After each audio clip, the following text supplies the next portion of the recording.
Hello students, मैं हूं आपकी टीएमएम तानिया मैथ्स मैडम। आज हम करेंगे एक्सरसाइज 1.1 का question number 5 class 10 maths chapter 1 real number. So question number 5 है check whether 6n can end with digit 0 for any natural number n।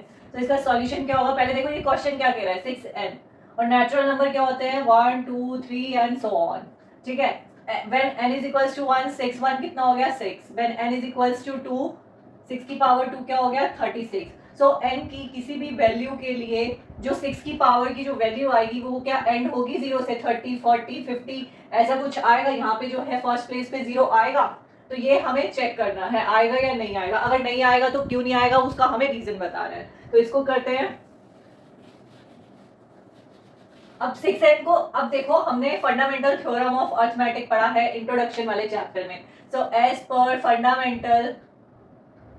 Fundamental theorem of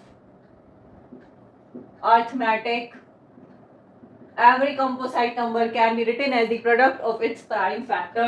So 6 के prime 6 को कैसे आप लिख सकते हो? प्रोडक्ट ऑफ प्राइम्स में 2 मल्टीप्लाई 3, 2 और 3 इसके क्या हो गए? प्राइम फैक्टर हो गए। तो 6n इज इक्वल टू 2 की पावर n 3 की पावर n। अब सपोज करो इफ 6 की पावर n एंड्स विद 0, ठीक है, अब कोई भी 0 से एंड होगा 60 40 30 तो वो 2 से और 5 से डिविजिबल होगा।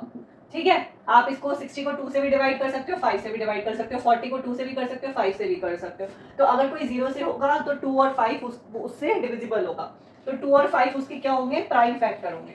If 6 ends with 0, 2 and 5 must be the prime factor of 6 की power n। 2 is the prime factor of 6 की पावर n। यहाँ पे हमने देखा 2 तो है लेकिन 5 जो है वो नहीं है। 2 is the prime factor of 6n but 5 is not the prime factor of 6 की पावर n। तो यहाँ पे 2 और 5 मस्ट होने चाहिए, 2 है लेकिन 5 नहीं है। Therefore there is no value of n for which 6 की पावर n ends with 0। तो ये क्या मिल गया? किसी n की किसी भी वैल्यू के लिए 6 की पावर n जो है वो 0 से एंड नहीं होगा।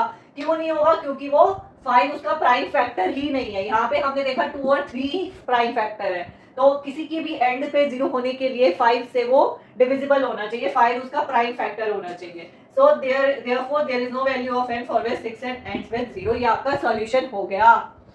सो आज के लिए इतना ही, मिलेंगे अपने नेक्स्ट क्लास में क्वेश्चन नंबर 6 के साथ।